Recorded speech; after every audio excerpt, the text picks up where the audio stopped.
Welcome to another IT briefing. My name is Luis, as you can see.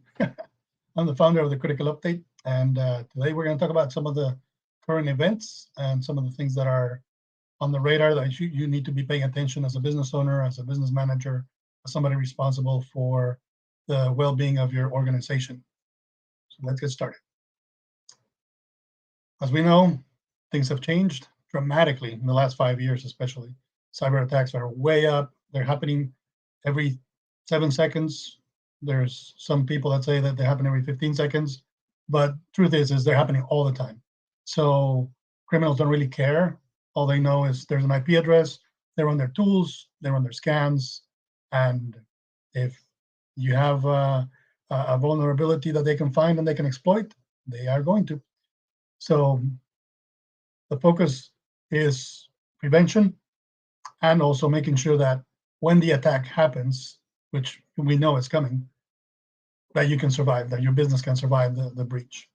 Right? So we'll talk about what's going on, who's impacted, the cost, what you can control, and next steps. My name is Luis Delgado. I'm the founder of the Critical Update. I serve on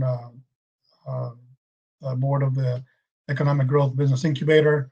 I'm also on the a couple of advisory boards for um, a couple of educational institutions, and also on the board of advisory board of some private companies.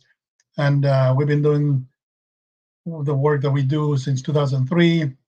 Mainly, we work by referral, word of mouth. We don't really advertise.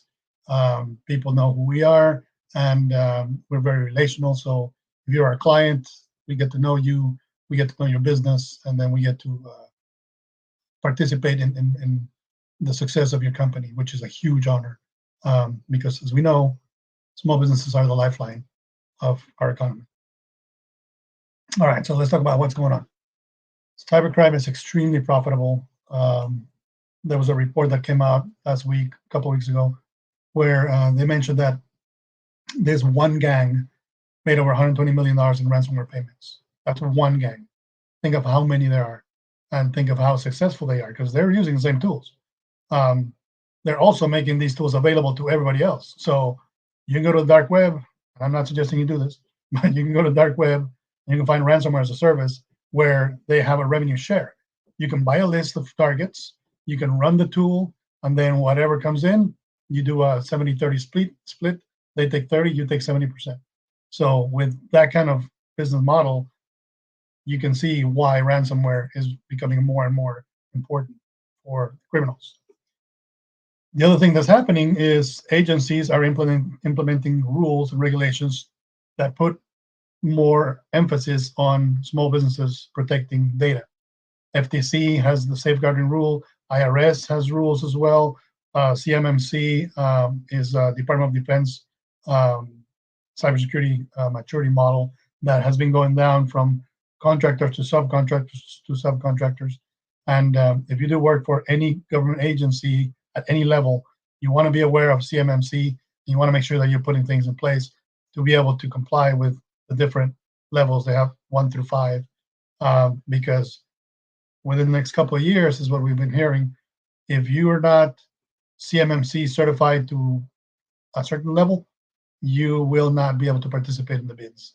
So again, if the livelihood of your business is with government projects, make sure that you are putting things in place so that you can continue to participate.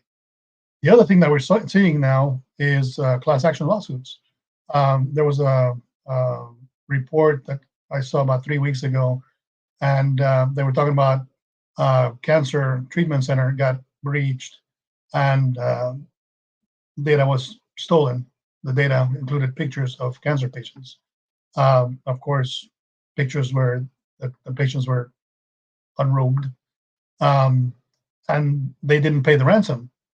So you would think that it's a good thing not to pay the ransom. Well, there's a class action lawsuit where the company is being sued because they didn't pay the ransom, and now they got to contend with that. So not only do they have to deal with the breach, now they got to deal with the class action lawsuit. So if you're a medical facility, chiropractor, dentist, optometrist, any of those, you got to consider these things because how many of us can handle a class action lawsuit, right? No matter how small it is.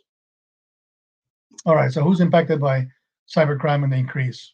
Everybody. Um, there's a report that shows that the elderly on the private side, the elderly are highly targeted. They're targeted by phone. They're targeted by text messages. They're targeted using AI. There's all kinds of ways that criminals are leveraging technology to be more efficient and to steal from people. In fact, I believe it was in this report, it said that 3 out of 10 consumers have fallen victim in the last 5 years on an average cost of $500. So think about that. How many consumers are there in the US? 300 million? 100 million? And then you multiply that times $500. You can see why it's happening, and it's happening more and more. So as a business owner, you don't only have to worry about your clients, you got to worry about your staff, you got to worry about yourself. Um, so you want to make sure that you keep up with what's happening, and that's why we're doing these IT briefs, so you can at least stay current with some of the things that are happening. All right, so some current examples. Change Healthcare. This just came out on the 25th of October. Change Healthcare was breached, and 100 million Americans were affected, making it the largest health care breach on record. If you remember back several years ago, Blue Cross Blue Shield got hacked. Humana got hacked a few weeks later. I mean, it was insane, and we'll talk about why that happens here in a few. But companies are spending a lot of money on cybersecurity, and they're still getting breached. Why? Because your point of failure is your employee. All it takes is one click, and boom, your business is compromised. So you want to make sure that you put things in place to help prevent that. All right, here's another report. 87,000 compromised in Massachusetts. Again, another health organization. So health records are very, very lucrative. Actually, they're the highest priced ones on the dark web. So they're a huge target. And they're not just going after the big boys, they're going after everybody. They don't care if you have 500 records or if you have 10,000 records. Another example of what's happening is this was actually pretty sophisticated. So they're stealing your Microsoft Cloud passwords using cross-sectional attacks.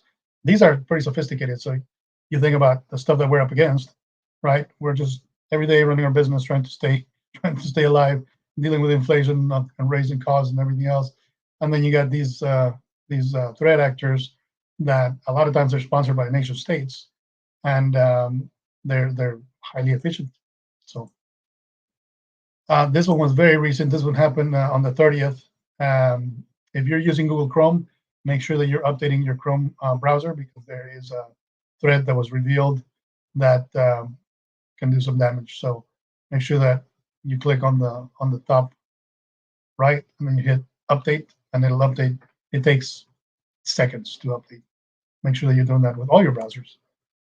The other one that we've been actually seeing this one is very popular with parking.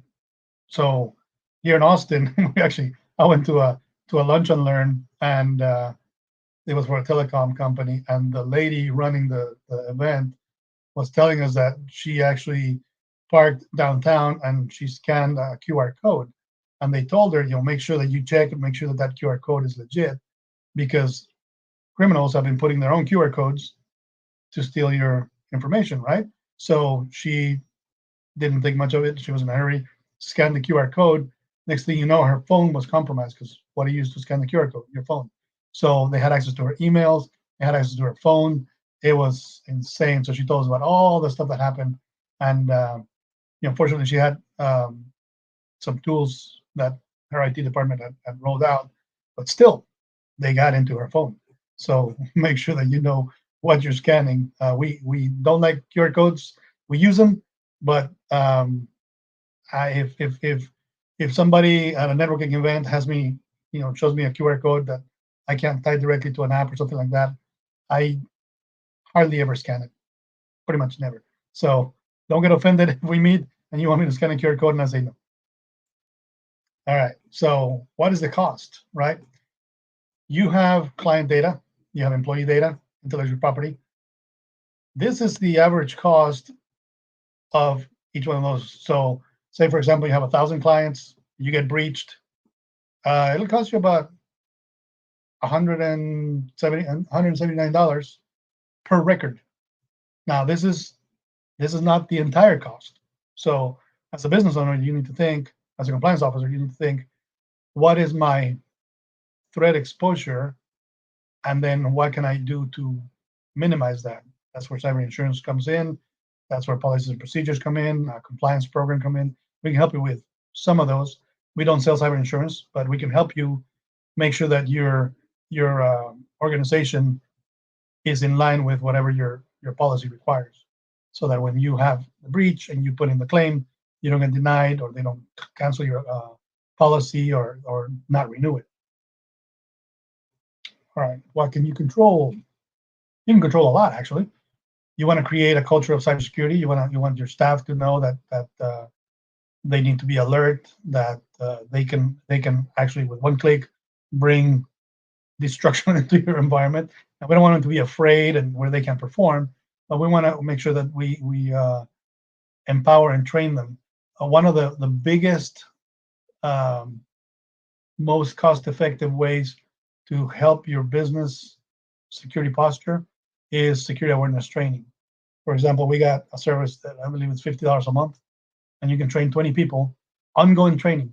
And then once a year, you got a 45-minute training. You got policies and procedures portal where you can have all your policies. People can check and make sure that they read them and are in compliance with them.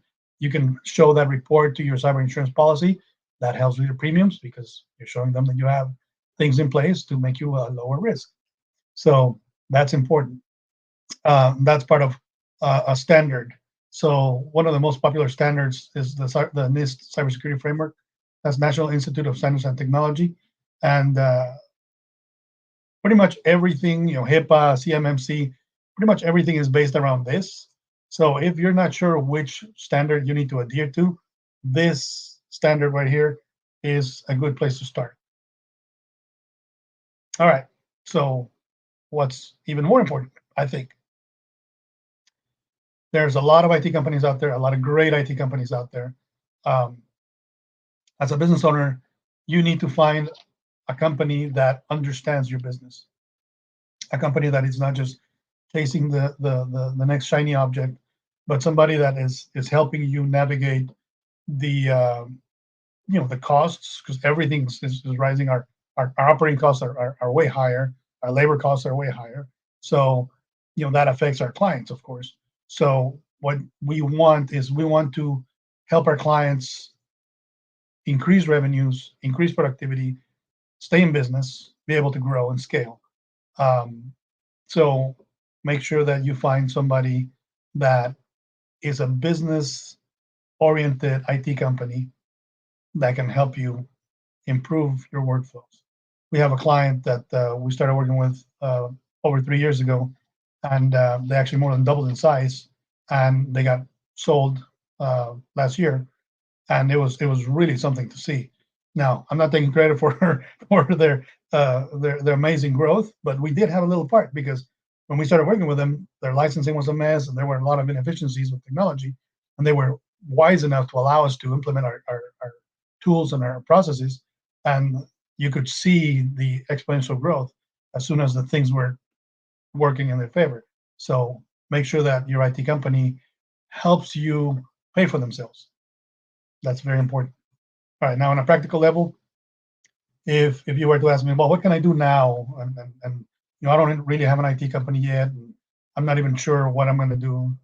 I would say first thing, figure out where your data lives. If I go into your office and I pick up a computer and I throw it in the lake, are you out of business? Is all your data gone? You want to make sure that you know where your data lives, who has access to it, and then how do you prevent data loss? If you have those three covered, then you're a step ahead. Then you want to have a security awareness program. Again, that's extremely inexpensive. It's very effective. It helps your staff um, understand what's out there, right? Because a lot of them are just busy doing their thing, and they don't really know what quishing is or what vishing is, and all these weird technical words that people come up with. And then ultimately, you want to make sure that you implement the compliance program. So you can implement the compliance program aligned to the different standards. If you are interested in learning more about that, we actually have a compliance program with a independent third party that we work with that helps us do the assessments, look at the gaps, and then implement the roadmaps. So you want to make sure that you have something in place to help you with that.